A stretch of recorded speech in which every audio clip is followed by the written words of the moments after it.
Not exactly sure why my video recorder stopped at 15 minutes, but I'm back here to finish up our discussion about Regan's animal rights theory. So, an objection to his theory is maybe animals have inherent value, but have less of it than human beings. Maybe inherent value scales with reasoning abilities, autonomy, etc., since the animals have of um, less reasoning abilities, so less autonomy, depending on how you define it. Um, they therefore have less of the former, so less inherent value. That would be good for our common sense view, because our common sense view seems to be that, animals have some value. We shouldn't be needlessly cruel to them, but they certainly have less inherent value than human beings deserve. Less moral consideration, less rights that are maybe less stringent. Regan would concede that as long as we were willing to apply the same principle to human beings. So if we were to say some humans have stronger rights than others because those human beings have greater reasoning ability, more autonomy, etc., and other human beings with lesser capacities, they deserve rights that aren't as strong. They have less inherent value. But we're not willing to apply that principle to members of the same species. I know I'm certainly not. I think that all human beings should have rights that protect them from being used in these sorts of ways. So we shouldn't apply it to members of different species. That would be naked speciesism. That would be unprincipled speciesism when determining inherent value.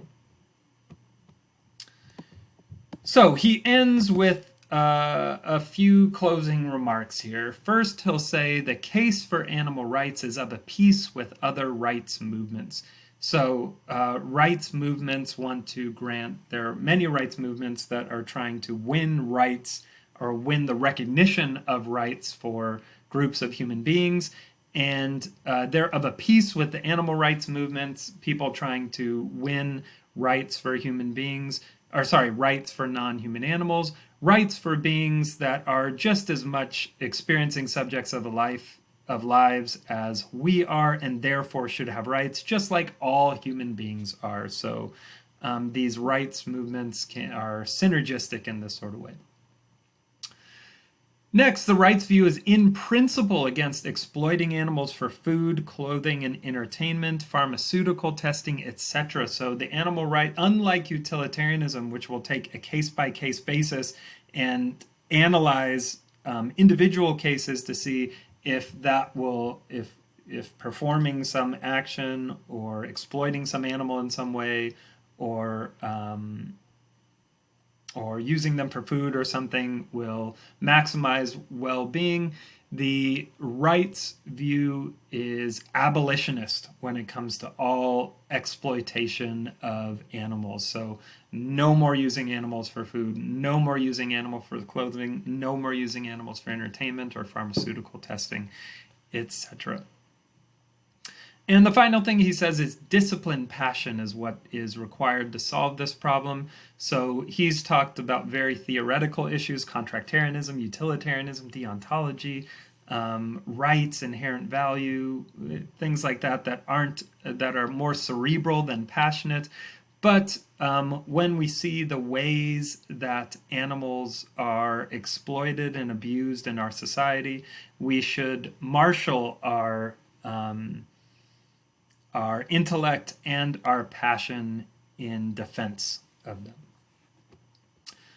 All right, so much for Regan's animal rights view. Let's look at some quiz questions. So quiz question number 1, Regan categorizes contractarianism and Kantian deontology as A, indirect duty views, B, direct duty views, C, views that get the scope of the moral community right. Make sure you take notes about what your answer is, because when you go to the post-lecture quiz, again, it'll just have A, B, or C. It won't have them filled in. It won't even have what the question was. So write down what you think the answer to number 1 is, A, B, or C. Then quiz question number 2, Regan's rights view is best thought of as a kind of A, utilitarianism, B, deontology, C, contractarianism, or D, a cruelty-kindness view. All right, thanks for sticking with me. Sorry again for the break in the 2 videos, but hopefully you were able to stick through it. I'll see you next time.